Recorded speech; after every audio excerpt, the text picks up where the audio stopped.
बालं मुकुन्दं मनसा स्मरामि श्रीकृष्ण गोविन्द हरे मुरारी श्रीनाथ नारायण वासुदेव पिबस्व मुनिमेघदेव गोविन्द दामोदर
वक्रतुंड महाकाय सूर्यकोटि समप्रभा निर्विघ्नं कुरु मे देव सर्वकार्येषु सर्वदा।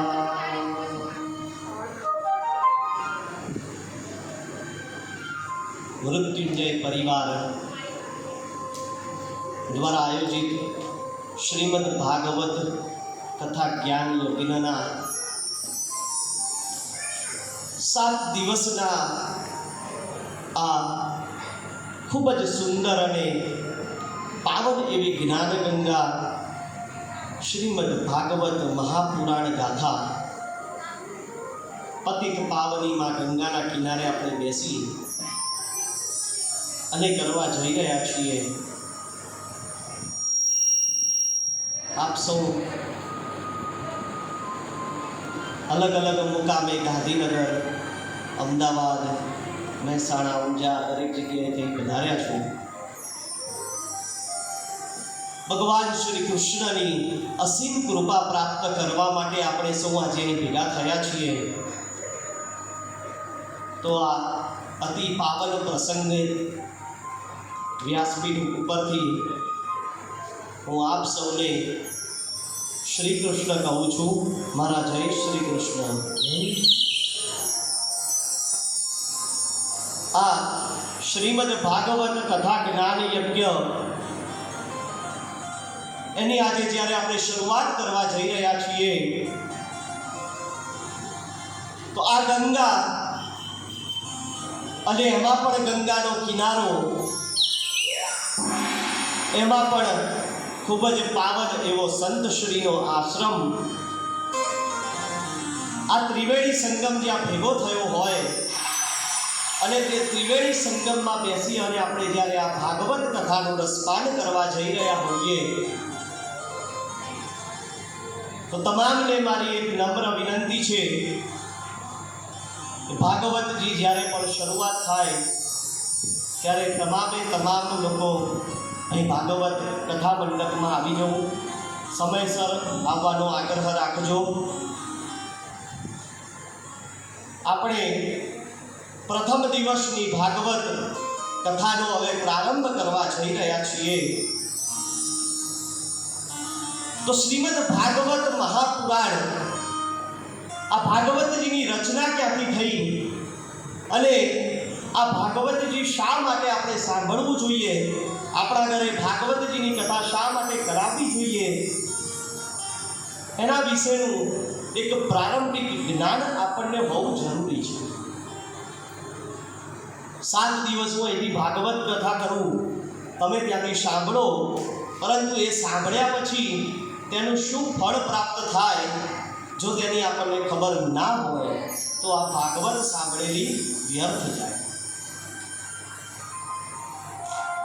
ભાગવતીજીના આ પાવન એવા અલગ અલગ પ્રસંગોમાં ભગવાન શ્રી કૃષ્ણએ પોતાનું વાંગમય સ્વરૂપ મૂકેલું છે. જ્યારે યાદવા સ્થળી થવામાં આવી, દ્વારિકાની અંદર યાદવો એકબીજા અંદર લડી ઝઘડી અને મરવા લાગ્યા, ત્યારે એ સમયે જ્યારે ભગવાન શ્રી કૃષ્ણ સ્વધામ ગમન કરવાના હતા તે વખતે ભગવાન શ્રી કૃષ્ણએ પોતાનું વાંગમય સ્વરૂપ આ ભાગવતજીમાં અર્પણ કર્યું હતું. અને ત્યારે ભગવાન શ્રી કૃષ્ણને મૈત્રીજીએ પ્રશ્ન કર્યો હતો કે પ્રભુ, આ ઘોર કળિયુગ હવે શરૂ થવા જઈ રહ્યો છે. જ્યારે આ કળિયુગ શરૂ થશે, જ્યારે એનો પ્રભાવ આ દુનિયા ઉપર હશે, તે સમયે તો પ્રભુ તમે આ પૃથ્વી પર નહીં હો, તો અમારા જેવા ભક્તો અને આ પૃથ્વી પર રહેલા લોકોનું રક્ષણ કોણ કરશે? ત્યારે ભગવાન શ્રી કૃષ્ણએ પોતાના શરીરમાંથી એક તેજ પુંજ ઉત્પન્ન કર્યો અને તેને ભાગવતજીની પોથીમાં પધરાવ્યો અને તે પોથી મૈત્રેયજીને અર્પણ કરી અને મૈત્રેયજીને કહ્યું કે મૈત્રેયજી, હવે તમે અહીંથી બદ્રિકાશ્રમ ક્ષેત્રમાં જજો, ત્યાં તમને નારદજી મળશે અને ત્યાં તમે આ શ્રીમદ ભાગવતનું નારદજીને કથા શ્રવણ કરાવજો. હું તમને વરદાન આપું છું કે આ ભાગવતજીના સ્વરૂપે હું વાંગમય રૂપે આ પૃથ્વી પર હંમેશા રહીશ. પોતાના મનોરથો પૂર્ણ કરવા, કળિયુગના પ્રભાવથી બચવા માટે જ્યારે મનુષ્ય આ ભાગવત કથા કરશે ત્યારે તેની મનોકામના હું ચોક્કસ પૂર્ણ કરીશ. જ્યારે શૃંગી ઋષિએ પરીક્ષિત રાજાને શ્રાપ આપ્યો અને તે શ્રાપનું નિવારણ કરવા માટે જ્યારે પરીક્ષિત રાજા ગંગાના કિનારે આવ્યા ત્યારે આ પરીક્ષિત રાજાને શ્રી સુખદેવજી કે જેઓ સ્વયં વ્યાસજીના પુત્ર હતા, તેમણે જ સ્વયં શ્રીમદ ભાગવત કથાનું રસપાન કરાવ્યું. અને આ ભાગવત કથાના રસપાન દ્વારા શૃંગી ઋષિનો જે શ્રાપ હતો તે શ્રાપથી જ્યારે તેમને તક્ષક નાગ કરડ્યો ત્યારે પરીક્ષિત રાજાનું તરત જ મોક્ષ થઈ ગયો. આ શ્રીમદ ભાગવત કથા જે છે, આ કથાને અલગ અલગ સ્વરૂપે જાણવામાં આવે છે. આ કથાનું સૌ પ્રથમ નામ છે વૈયાસિકી સંહિતા, કારણ કે આ વ્યાસ મુનિએ રચેલી છે, માટે આનું નામ પડ્યું વૈયાસિકી સંહિતા. ત્યાર પછી જ્યારે શુકદેવજીએ પરીક્ષિતને જ્યારે આ કથા કહી ત્યારે આનું નામ પડ્યું શુક સંહિતા, કારણ કે આ શુકદેવજીએ કહી હતી માટે આનું નામ પડ્યું શુક સંહિતા. જ્યારે ભગવાન શ્રી નારાયણે બ્રહ્માજીને જ્યારે આ ભાગવત કથાનું રસપાન કરાવ્યું ત્યારે ભગવાન સ્વયં નારાયણે આનું નામ પાડ્યું હતું શ્રીમદ ભાગવત પુરાણ. એક વખતે વ્યાસજી 17 પુરાણોની રચના કરી અને પછી અહીં હરિદ્વાર ક્ષેત્રથી નજીકમાં બદ્રીનારાયણ ક્ષેત્ર છે, જેને આપણે બધા બદ્રી વિશાલથી ઓળખીએ છીએ. બદ્રી વિશાલની પાસે માણા ગામ છે. એ માણા ગામની નજીક સરસ્વતી નદીનો કિનારો છે અને નદીના કિનારા પર આ વ્યાસજીનો આશ્રમ આવેલો છે. આશ્રમમાં વ્યાસજી બેસી અને 17 પુરાણોની તેમણે રચના કરી અને તે વખતે જ્યારે રચના કરી અને તેઓ ઊભા થયા અને એક જગ્યાએ બેઠા હતા ત્યારે તેમના મનની અંદર ઘણા જ પ્રશ્નો ઉદ્ભવતા હતા. તેમનું મન સદા વિચલિત થતું હતું અને તેવા જ સમયે ત્યાંથી નારદજી પસાર થયા. નારદજીએ જોયું કે આ વ્યાસજી કંઈક મૂંઝવણમાં લાગે છે, એટલે તેમણે વ્યાસજીને જે પ્રશ્ન કર્યો, હે વ્યાસજી, તમે તો સ્વયં જ્ઞાતા છો, સ્વયં પૂર્ણ પુરુષોત્તમના અવતાર છો. 17 પુરાણોની તમે રચના કરી નાખી છે, તો તમે આ મૂંઝવણમાં કેમ લાગી રહ્યા છો?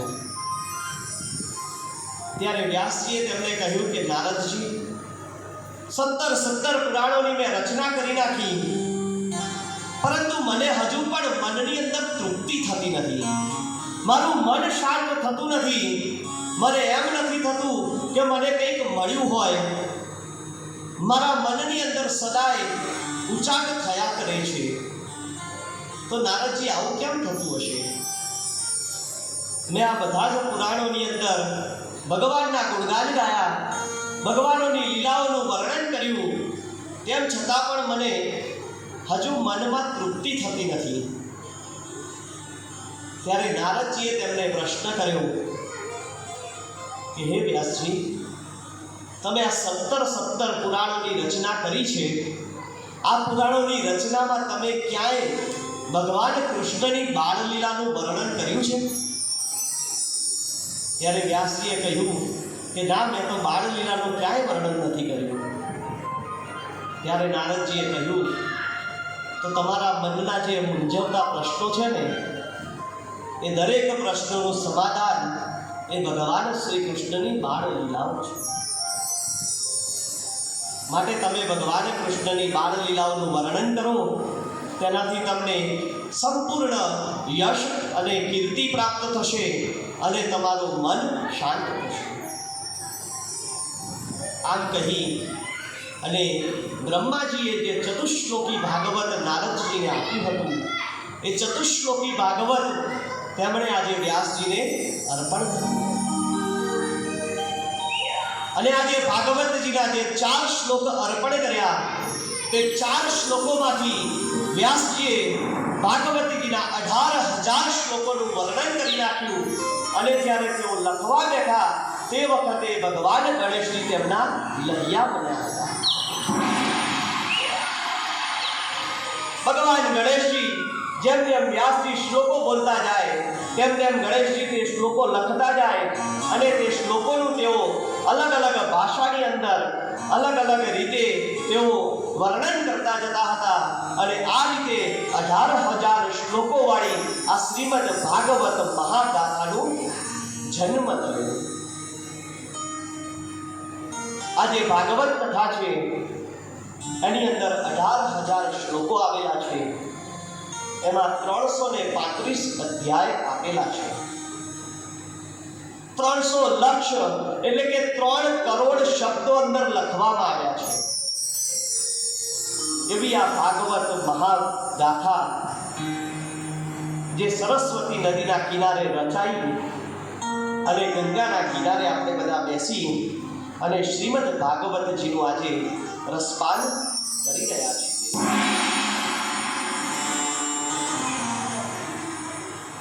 આ ભાગવતજીનું જે રસપાન આપણે કરી રહ્યા છીએ, આ ભાગવતના અલગ અલગ ઉપાયો કહેલા છે. ભાગવતજીનું સૌ પ્રથમ મંગલાચરણ કરવું અને ત્યાર પછી જ ભાગવતજીની શરૂઆત કરી શકાય છે. મંગલાચરણ એટલે શું? તો વ્યાસજી અહીં કહે છે, કોઈ પણ શુભ કાર્યની શરૂઆત કરતા હોઈએ તો તે કાર્યની શરૂઆત કરતા પહેલા દરેક મનુષ્યએ પોતાના મન, વચન અને કર્મને મંગલ બનાવવું પડે. આપણને બધાને પ્રશ્ન થાય કે મંગલ એટલે શું? તો દરેક કર્મ જ્યારે શરૂ કરીએ ત્યારે આપણે મન, વચન અને કર્મથી જ્યારે કર્મની અંદર, એ કામની અંદર જ્યારે ઓતપ્રોત થઈ જઈએ ત્યારે આપણું શરીર મંગલ બને છે. અને જ્યારે શરીર મંગલ બને ત્યારે તેના દ્વારા જે કંઈ પણ આચરણ કરવામાં આવે તેને કહેવાય મંગલાચરણ. દરેક કર્મ કરવા પાછળ કંઈક સારો ઉદ્દેશ્ય હોવો જરૂરી છે. આપણે દરેક જણા પરિવારજનો અહીં ભેગા થયા છીએ.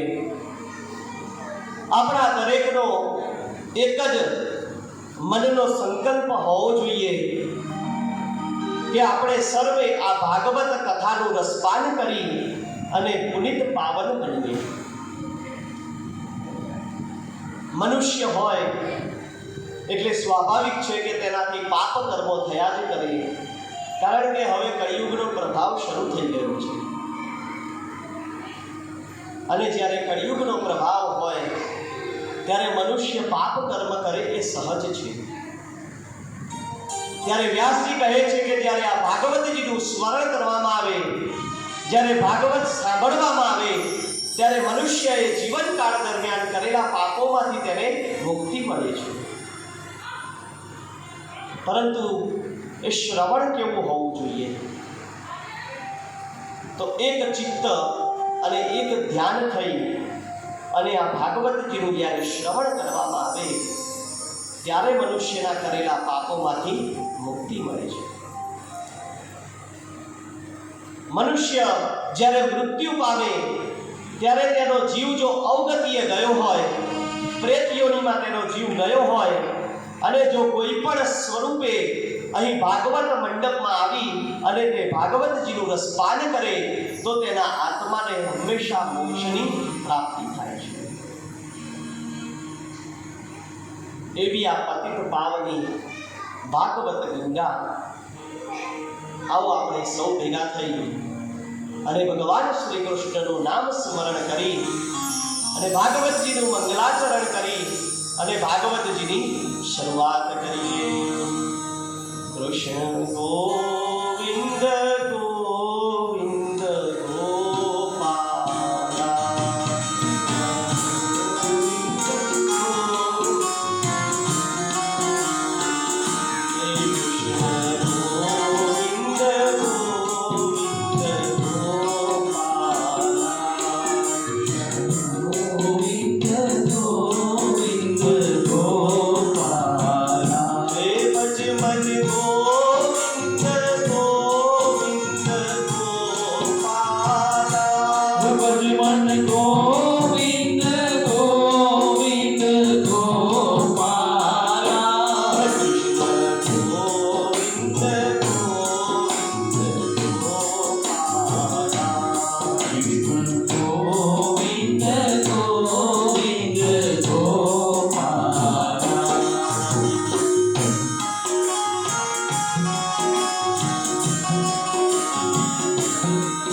કૃષ્ણ કૃષ્ણ કૃષ્ણ ગોપાલા મન કૃષ્ણ કૃષ્ણ કૃષ્ણ કૃષ્ણ ગોપાલા કૃષ્ણ ગોવિંદ ગોવિંદ ગોપાલા કૃષ્ણ ગોવિંદ ગોવિંદ ગોપાલા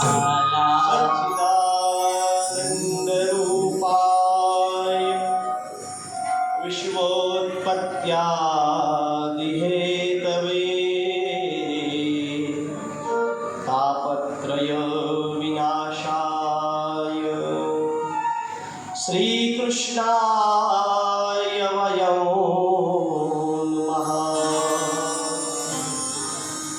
યમ પ્રવ્રજन्तमनुपेता મપેતકૃત્યમ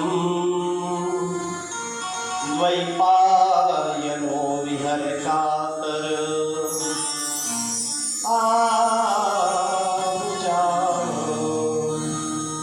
પુત્રેતિ તન્મયતાતરવોપి નેતુ તમ સર્વભૂતહૃદયં મુનિમાનતોऽસ્મि નૈમિષે સુતમાસીનં મવિવાદ્ય મહામતી તથા નૃત રસાસ્વાદ કુશલ શૌનકો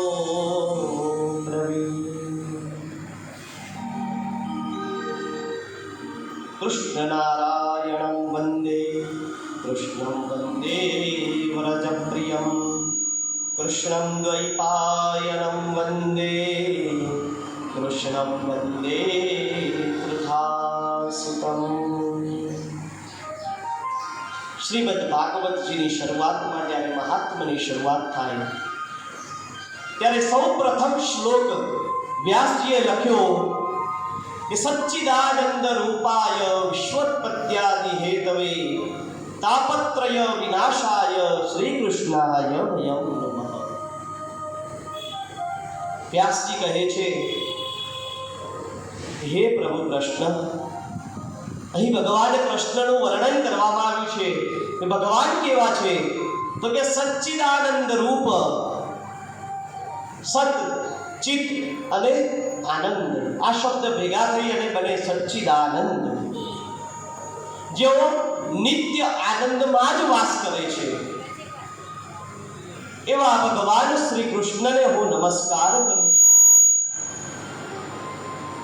વ્યાસજી કહે છે કે જેઓ જગતના ઉત્પત્તિ, સ્થિતિ અને આધાર છે, જેઓ જગતના વિનાશ માટેના હેતુ છે, જેમના થકી આ સંસારનું સંચાલન થઈ રહ્યું છે, તેવા આધ્યાત્મિક, આધિદૈવિક અને આધિભૌતિક આ ત્રણેય તાપોનો જે નાશ કરે છે એવા ભગવાન શ્રી કૃષ્ણને નમસ્કાર કરું છું.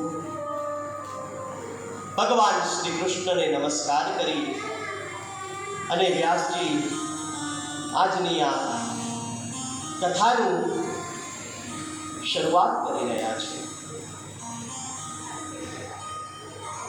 વ્યાસજી કહે છે કે જે સમયે શુકદેવજીનો યજ્ઞોપવિત સંસ્કાર પણ થયો ન હતો તેવા સમયે જેમને કંઈ પણ કરવાનું બાકી રહેતું નથી, ખૂબ જ વેગથી જેઓ નીકળી રહ્યા છે. શુકદેવજી હતા જ્યારે તેમનો જન્મ થયો, અને જ્યારે તેમનો જન્મ થયો ત્યારે તેઓ ગર્ભમાંથી જ એવા સંસ્કાર લઈને આવ્યા હતા કે તેમને આગળના 3 જન્મોનું પણ બધું જ યાદ હતું. આ જન્મ તેમણે વ્યાસજીના ઘરે લીધો હતો. તેમણે મનમાં સંકલ્પ કર્યો હતો કે હું આ જન્મમાં મારો મોક્ષ કરીશ. માટે જેવો તેમનો જન્મ થયો એવા તરત જ 3 જ મિનિટ પછી તેઓ તરત જ નગ્ન અવસ્થામાં દોડવા લાગ્યા હતા. અને જ્યારે વ્યાસજીએ તેમને જોયા ત્યારે વ્યાસજીએ તેમને નમસ્કાર કરી અને પોતે વિરહ થઈ અને તેમના દીકરાને બોલાવવા લાગ્યા કે બેટા તું ક્યાં જઈ રહ્યો છે? અને તે સમયે બ્રહ્મમાં તન્મય હતા તેવા સુખદેવજીએ જાણે કોઈ વૃક્ષોને ઉત્તર આપતા હોય તેવી રીતે તેમણે કહ્યું કે હે પિતાશ્રી, મને હવે આ નાશવંત સંસારની અંદર કોઈ પણ પ્રકારનો મોહ રહ્યો નથી. મારે હવે આ સંસારમાં રહેવું નથી. મારો જન્મ તો ભગવાનની ભક્તિ કરવા માટે થયો છે. માટે હવે હું ભગવાનનું ચિંતન કરીશ, ભગવાનની ભક્તિ કરીશ. તેમ કરી અને સુખદેવજી સંસારને ત્યાગી અને ત્યાંથી નીકળી ગયા હતા. તેવા સુખદેવજીને વ્યાસજી નમસ્કાર કરે છે. એક વખતે નૈમિષારણ્ય નામના નગરમાં એક મોટું ઉપવન હતું, ખૂબ જ મોટું જંગલ હતું અને તે જંગલની વચ્ચોવચ 88,000 ઋષિઓ ભેગા થયા હતા. અને આ જે ઋષિઓ જ્યારે ભેગા થયા ત્યારે આ તમામ ઋષિમુનિઓ જે હતા તે દરેક ઋષિમુનિના એક અધિપતિ એવા શૌનકજીનું વર્ણન કરવામાં આવ્યું. આ શૌનકજી જે હતા તેઓ ખૂબ જ શિષ્ય વૃત્તિ, શિષ્ય ભાવ ધરાવતા હતા. અને તેઓએ ભેગા થઈ અને શૌનકજીએ સૂતજી જેઓ વ્યાસ પુરાણી છે તેવા વ્યાસ પુરાણી સૂતજીને તેમણે પ્રશ્ન કર્યો હતો કે હે સૂતજી, અંધકારમાંથી અજવાસમાં જે લઈ જાય, અંધકારમાંથી જે પ્રકાશમાં લઈ જાય, તેવું તમારું જ્ઞાન કરોડો સૂર્યને સમાન છે. હે પ્રભુ, ભક્તિ, જ્ઞાન અને વૈરાગ્યથી મળનારા મહાન વિવેકની વૃદ્ધિ કેવી રીતે કરી શકાય અને વૈષ્ણવો આ મોહ માયામાંથી મુક્ત કેવી રીતે થાય, વિવિધ ક્લેશોથી આક્રાંત આ જીવોને શુદ્ધ દેવી સંપદા કઈ રીતે પ્રાપ્ત થાય, તેના માટેનો જો કોઈ કદાચ શ્રેષ્ઠ ઉપાય તમે જાણતા હો તો તે ઉપાય તમે અમને કહો. આ પ્રશ્નની સાથે શ્રીમદ ભાગવતજીની શરૂઆત થઈ.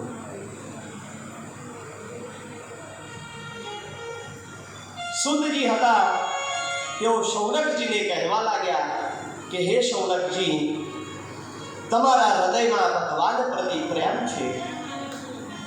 તમે ખૂબ જ સરસ વિચાર કર્યો અને લોકહિત માટે તમે ખૂબ સારો પ્રશ્ન કર્યો છે.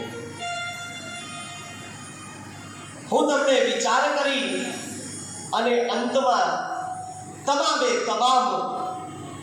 જે પુરાણો છે તે પુરાણોનો નિષ્કર્ષ એટલે કે તેનો સાર શ્રીમદ ભાગવત જે તેનો ભાવાર્થ છે તે ભાગવત છે, તેના દ્વારા શ્રી કૃષ્ણ અને મોક્ષની પ્રાપ્તિ કરી શકાય છે. શ્રી કૃષ્ણની પ્રસન્નતાનું જો કોઈ મુખ્ય કારણ હોય તો તે કારણ એ આ પતિત પાવની શ્રીમદ ભાગવત કથાની રસપાન કરવાની વૃત્તિ છે. ભગવાન શ્રી કૃષ્ણએ એવું કહ્યું છે કે જે કોઈ મનુષ્ય એક ચિત્ત અને એક ધ્યાનથી શ્રીમદ ભાગવત કથાનું રસપાન કરે છે તો ભગવાન શ્રી કૃષ્ણ તેના હૃદય કમળમાં વિરાજિત થાય છે. મનની શુદ્ધિ જો કરવી હોય તો એના માટે આનાથી કોઈ વિશેષ સારું સાધન નથી. જ્યારે મનુષ્યના જન્મોનો જ્યારે પુણ્યોદય થાય ત્યારે તેમને આવી ભાગવત કથાઓ સાંભળવાનો લાવો પડે છે.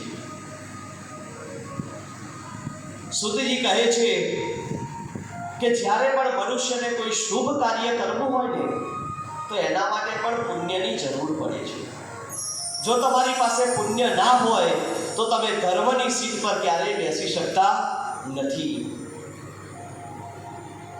ધર્મ તમારે કરવો હોય, ધર્મની સીટ પર તમારે બેસવું હોય, ધર્મના આસન પર જો તમારે બેસવું હોય તો એના માટે તમારે યથાયોગ્ય પુણ્ય ભેગું કરવું પડે. કંઈક જન્મોના પુણ્ય જ્યારે ભેગા થાય ત્યારે આવી પતિત પાવની ભાગવત કથા સાંભળવાનો લાભ મળે છે. અને આના પહેલા જે લોકો આવી રીતે તીર્થક્ષેત્રમાં કથા સાંભળવા કદાચ જો કોઈ ગયા હોય તો એમને આવા બધા ઘણા અનુભવ થયા હશે. આપણે કદાચ આ કથા માટે લગભગ 6-7 મહિનાથી તૈયારીઓ કરતા હતા. 6 મહિના પહેલા જગ્યાનું આપણે બુકિંગ કરાવ્યું, અહીંયા રૂમો બૂમોનું વ્યવસ્થા કરાવી આપણે. આ 6 મહિનાની અંદર ઘણા બધા લોકોએ નામ નોંધાવ્યા અને ઘણાના નામ છેલ્લે સુધી કેન્સલ થયા. આપણી આ કથા જ્યારે નક્કી થઈ એના 4 દિવસ પહેલા જ 4 કે 5 લોકોના નામ કેન્સલ થયા. પરંતુ એનો મતલબ એવો નથી, પણ ભગવાનની ઈચ્છા નથી કે એમને અહીંયા લઈને આવવા.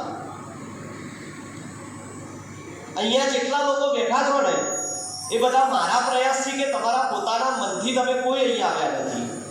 અહીં તમે અને હું આપણે બધા જે આવ્યા છીએ ને એ બધા ભગવાન કૃષ્ણની ઈચ્છાથી આવ્યા છે.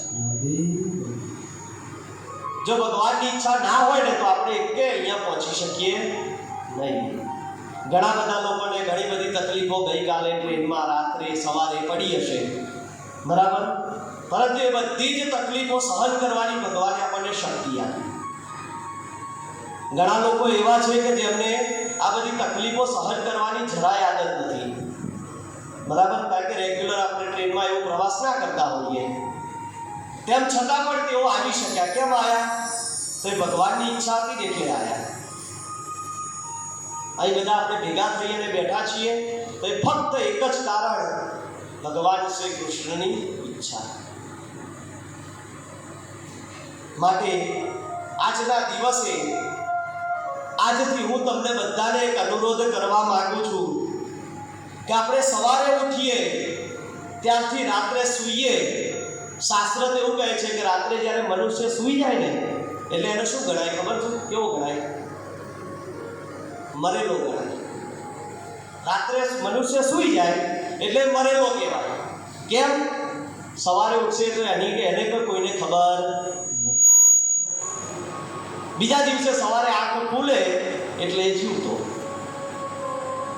તો આપણે અહીંયા 7 દિવસ તીર્થ ક્ષેત્રમાં જ્યારે આવ્યા છીએ તો આ તીર્થ ક્ષેત્રમાં બેસી સવારે ઉઠીએ ત્યાંથી રાત્રે સૂઈએ ત્યાં સુધી ભગવાનના નામની માળા જપવી, શક્ય બને એટલું દેવ દર્શન કરવું, જેટલું બને એટલું ભગવાનનું નામ સ્મરણ કીર્તન કરવું. અહીં નજીકમાં ગંગાજીનો ઘાટ છે અને આખા વિશ્વનું સૌથી પવિત્રમાં પવિત્ર જો કોઈ સ્થળ હોય તો એ સ્થળ આપણે બેઠા છીએ હરિદ્વાર ક્ષેત્ર છે. તો આપણે આ બધો જે સમન્વય સંયોગ જો ભેગો થયો છે તો આનો જેટલો બને એટલો વધારે તમે બધા લાભો લેજો. સવારથી બપોર સુધી કથાનો લાભો લેજો. બપોરથી સાંજ સુધી સમય મળે એ પ્રમાણે દરેક તીર્થના દર્શન કરજો અને રાત પડે એટલે અહીંયા બેસી ભજન કીર્તન કરી અને ભગવાનનું નામ સ્મરણ કરતા રહેજો. શાસ્ત્ર એવું કહે છે આપણા ઘરે બેસી અને ભગવાન જય શ્રી કૃષ્ણ અથવા તો તમારા ઈષ્ટદેવને જેને પણ તમે ભજતા હોય એનું નામ સ્મરણ કરો, 108 મણકા માળાના ફેરવો તો તમે 108 વખત ભગવાનનું નામ લીધાનું ફળ તમને મળે. મહાદેવના મંદિરમાં જઈ અથવા તો તમારા જે ઈષ્ટદેવ હોય એમના મંદિરમાં જઈ બેસો અને તમે એક માળા ફેરવો તો તમને 108 માળા ફેરવ્યાનું પુણ્ય પ્રાપ્ત થાય છે. એનાથી આગળ જ્યારે વધીએ અને આપણા કુળદેવીના મંદિરમાં જ્યારે જઈને બેઠા હોઈએ અને ત્યારે આપણે આપણા ભગવાનનું નામ સ્મરણ કરતા હોઈએ ત્યારે 1008 વાર જપ કર્યાનું ફળ પ્રાપ્ત થાય છે. અને જ્યારે આપણે આ તીર્થમાં આવીએ ત્યારે આ તીર્થમાં એવું કહ્યું છે કે અનંત ગણું ફળ પ્રાપ્ત કરાવે છે. તમે એક વાર જય શ્રી કૃષ્ણ બોલો એટલે તમારા ખાતામાં અનંત વાર લખાઈ જાય. હવે દિવસમાં તમે વિચારો કે અનંત વખત જ્યારે તમે કોઈ ગણતરી વગર જ્યારે જપ કરો તો તમે બધા કેટલું પુણ્ય ભેગું કરીને અહીંથી જશો. બીજું કે આ તીર્થ ક્ષેત્રમાં આપણે આવ્યા છીએ એટલે આપણને સૌથી પહેલી તકલીફ, જે લોકો નોકરી ધંધો વ્યવસાય કરતા હશે તો દરેકને આમાંથી હવે મુક્તિ છે, બરાબર. કોઈને એવી કોઈ તકલીફ આવવાની નથી કે તાત્કાલિક ઓફિસે જવું પડશે કે તાત્કાલિક ક્યાંક જવું પડશે. અહીંયા આપણે સંપૂર્ણ મુક્ત છીએ. તો મુક્ત મને ભગવાનનું નામ સ્મરણ કરજો. અહીં સુતજી પણ એવું કહે છે કે તીર્થ ક્ષેત્રમાં બેસી અને શ્રીમદ ભાગવતજીનું જ્યારે શ્રવણ કરવામાં આવે તો તે મનુષ્યનો ચોક્કસ મોક્ષ થાય છે. તો જે આ વૈયાસિકી સંહિતા સુખ સંહિતા શ્રીમદ ભાગવત કથા, આ કથામૃત જે છે તેનું મહાત્મ્યનું વર્ણન હવે આપણે કરી રહ્યા છીએ. હવે આપણે આ શ્રીમદ ભાગવતની મહાત્મ્યની કથાનું રસપાન કરવા જઈ રહ્યા છીએ. ત્યારે સુતજી એ સુખદેવજીને નમસ્કાર કરી અને કથા સંભળાવવા માટે તેઓ તૈયાર થયા છે. શૌનક આદિ ઋષિઓ જે છે તે ઋષિઓએ જ્યારે પ્રશ્ન કર્યો કે ભગવાન શ્રી કૃષ્ણને મેળવવા માટેનું સૌથી સરળ સાધન કયું, ત્યારે સુતજી તેમને શ્રીમદ ભાગવત રૂપી સરળ સાધન અર્પણ કરવા માટે તૈયાર થયા છે. ત્યારે સુતજી કહે છે કે હું તમને જે ભાગવત કથાનું રસપાન કરી રહ્યો છું તેનું સૌથી મોટું મહાત્મ્ય એવું છે કે જ્યારે શુકદેવજી પરીક્ષિત રાજાને આ ભાગવત કથા કહેવા માટે જ્યારે ગંગા કિનારે બેઠા હતા તે સમયે દેવતાઓ અમૃત કળશ લઈ અને પરીક્ષિતની પાસે આવ્યા. દેવતાઓએ પરીક્ષિતને આવી અને એવું કહ્યું કે પરીક્ષિત રાજા, તમે અહીં તમને 7મા દિવસે તક્ષક નાગ કરડવાનો છે અને તેનાથી તમારું મૃત્યુ થવાનું છે, માટે તમે તમારું મૃત્યુ સુધારવા અહીં આવ્યા છો. આજે એક કામ કરીએ, અમે તમને અમૃત પીવડાવી દઈએ, અમૃત આપી અને તમને અમર કરી દઈએ. તમે આ અમૃતનો કળશ લો, આ અમૃત પી અને તમે અમર થઈ જાઓ અને અમને સુખદેવજીના મોઢે આ ભાગવત કથા સાંભળવા દો. વિચારો તમે કે દેવતાઓ ભેગા થઈ ભાગવત કથા સાંભળવા માટે આજે અમૃત આપવા તૈયાર થયા છે. તો આ ભાગવતનો મહિમા કેવો હશે? ત્યારે પરીક્ષિત રાજાએ એવું કહ્યું, દેવતાઓ, મને મણી અને કાચમાં ખબર પડે છે. આ ભાગવત છે ને એ મણી છે અને અમૃત મારા માટે કાચ તુલ્ય છે. આ કાચને હું નાખીશ નીચે એટલે તૂટી જશે, પરંતુ આ મણી ક્યારેય તૂટતો નથી. માટે મારે આ મણી જોઈએ છે, મારે આ અમૃત જોઈતું નથી. અને તે પરીક્ષિત રાજાએ ત્યાંથી દેવતાઓને વિદાય કર્યા. સુતજી કહે છે કે આ ભાગવતજીનો આવો મહિમા છે અને તે આ ભાગવતજીનો મહિમા આ કળિયુગમાં ભગવાન રૂપી ભાગવતને વાંચવા અને સાંભળવાથી તત્કાળ મોક્ષ પ્રાપ્ત કરાવે છે. સપ્તાહ વિધિ સાથે જ્યારે આ ભાગવતજીનું શ્રવણ કરવામાં આવે તો આ ભાગવત એ મોક્ષ પ્રદાયની બને છે. જ્યારે તમારે ભાગવત કથા કરાવવી હોય અથવા કરવી હોય તો એના અલગ અલગ વિધિ અને વિધાન બતાવ્યા છે. મોક્ષ પ્રાપ્તિ માટે સપ્તાહ વિધિ અલગ છે, સંતાન પ્રાપ્તિ માટે સપ્તાહ વિધિ અલગ છે, શત્રુ પર વિજય મેળવવા માટે સપ્તાહ વિધિ અલગ છે. એમ અલગ અલગ કુલ 119 વિધિઓ ભાગવતજીની આપેલી છે. એમાંની આજે આપણે શ્રીમદ ભાગવતજીની મોક્ષ ગાથા ગાઈ રહ્યા છીએ. જ્યારે સુતજીએ કહ્યું કે ભાગવતજીની સપ્તાહ વિધિ પ્રમાણે શ્રવણ કરવામાં આવે તો તે ભાગવત મોક્ષ પ્રાપ્ત કરાવે છે. ત્યારે સૂતજીએ પ્રશ્ન કર્યો કે હે શૌનકજીએ પ્રશ્ન કર્યો કે સૂતજી, આ સપ્તાહ વિધિ કઈ રીતે કરવી અને આ સપ્તાહ વિધિનું શ્રવણ કેવી રીતે કરવું તે સંપૂર્ણ વિધાન અમને કહી સંભળાવો. ત્યારે સૂતજી આ ભાગવત કેવી રીતે સાંભળવું ને એની આખી વિધિ કહી રહ્યા છે. સૂતજી કહે છે, સપ્તાહ વિધિના શ્રવણ જ્યારે કરવું હોય તો તેની શરૂઆતમાં ભગવાન ગણેશજીનું સ્થાપન કરવું, તમારા કુળદેવીજીનું પૂજન કરવું, ભગવાન શ્રી કૃષ્ણનું પૂજન કરવું, ઉત્તમ એવા વ્યાસજીને બોલાવવા, તેમને બોલાવી એક ઊંચા આસન પર બેસાડી અને 7 દિવસ સુધી ઉપવાસી રહી એક ચિત્તે અને એક ધ્યાનથી ભાગવત કથાનું શ્રવણ કરવું જોઈએ. ત્યારે સૂતજી કહે છે કે જે કોઈ પણ મનુષ્ય ભાગવતજીનું આ પ્રમાણે શ્રવણ કરે છે અને 7 દિવસ સુધી આવું શ્રવણ કરવામાં આવે તો 7મા દિવસે તે મનુષ્યનો મોક્ષ અવશ્ય થાય છે.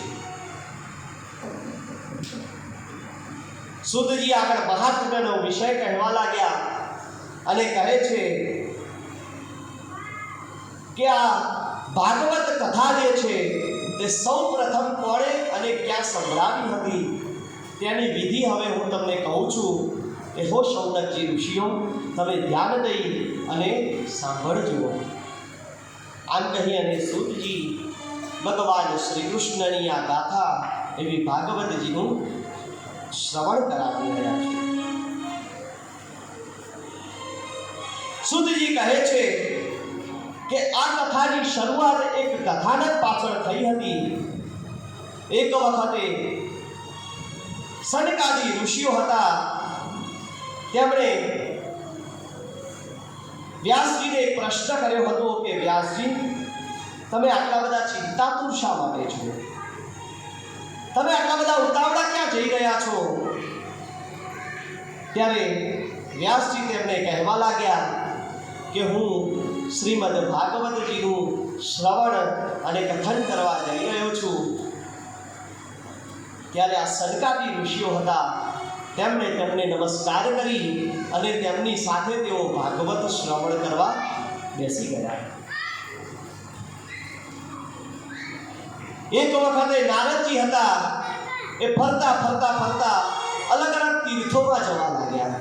તેઓ પુષ્કરમાં ગયા, કાશીમાં ગયા, હરિદ્વાર ક્ષેત્રમાં આવ્યા, દક્ષિણ ભારતના અલગ અલગ ક્ષેત્રોમાં તેઓ ગયા, પદ્મનાભ ક્ષેત્રમાં ગયા, અયોધ્યા નગરીમાં ગયા, દ્વારિકા નગરીમાં ગયા. દરેક જગ્યાએ ફરતા ફરતા તેમણે એક કૌતુક જોયું. નારદજીએ જોયું કે આ દરેક તીર્થોની અંદર હવે માનવતા મરી પડવાની છે. તીર્થની અંદર વિધર્મીઓ હવે પોતાનો એક યશ જમાવી અને બેસી ગયા છે, પોતાનો અધિકાર લઈને બેસી ગયા છે અને દુષ્ટો ઘણાય દિવાલોને હવે નષ્ટ કરી રહ્યા છે. કોઈ યોગી તેમને દેખાતું નથી, કોઈ સિદ્ધ પુરુષ તેમને દેખાતો નથી, કોઈ જ્ઞાની નથી, કોઈ સત્કર્મ કરતું નથી. આવા કળિયુગના દોષો જોતા જોતા આ નારદજી યમુના નદીના કિનારે પહોંચ્યા. યમુના નદીના કિનારે ત્યાં પહોંચ્યા ત્યારે તેમને એક મોટું આશ્ચર્ય જોવા મળ્યું. એક યુવાન સ્ત્રી બેઠી હતી અને તેના ખોળામાં 2 ગરડા થઈ ગયેલા પુરુષો સૂઈ ગયા હતા.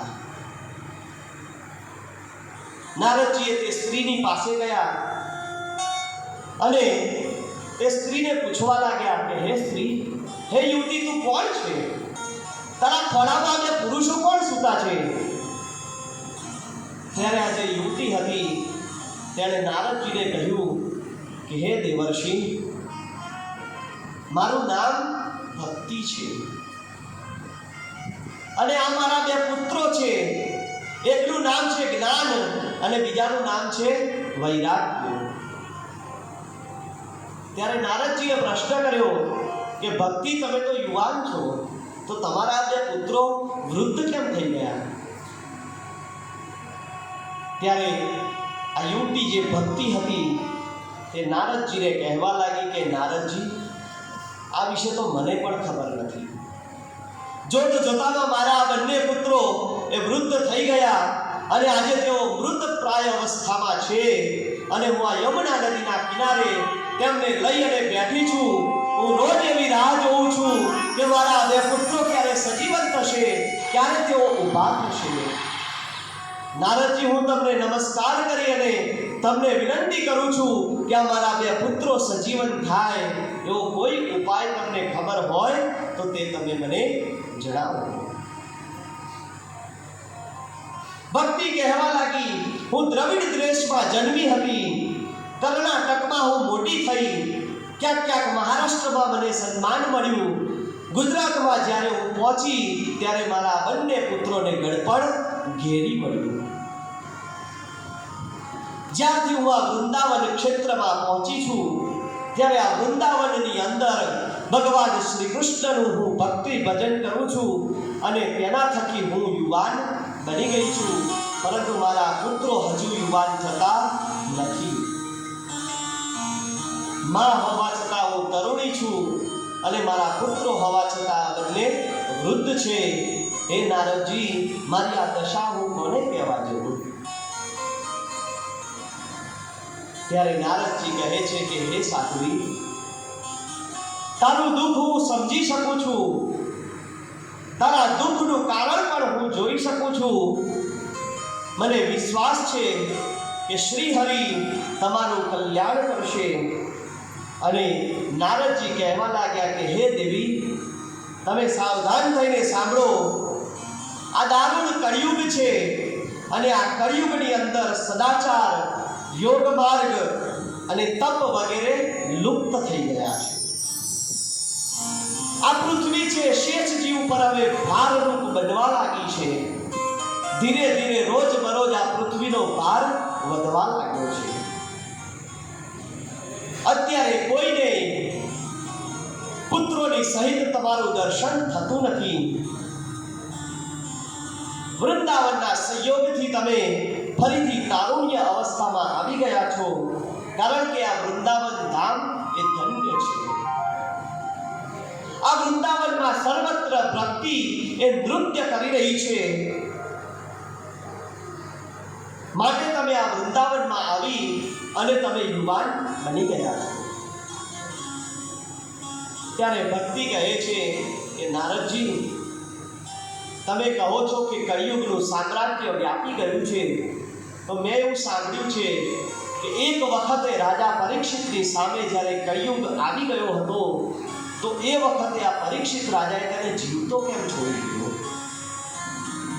તેને શા માટે તેમને મારી ના નાખ્યો અને શ્રી હરિ આ અધર્મીને છોડી અને સ્વધામ કેમ ચાલ્યા ગયા?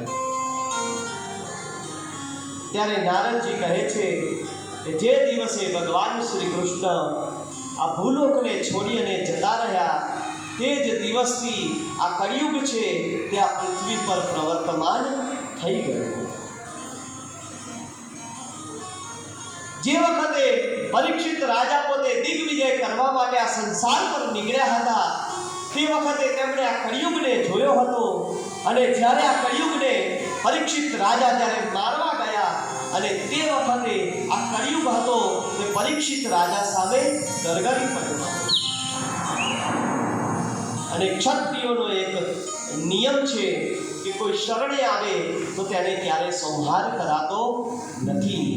માટે આ પરીક્ષિત રાજા હતા તેમણે આ કળિયુગને છોડ્યું.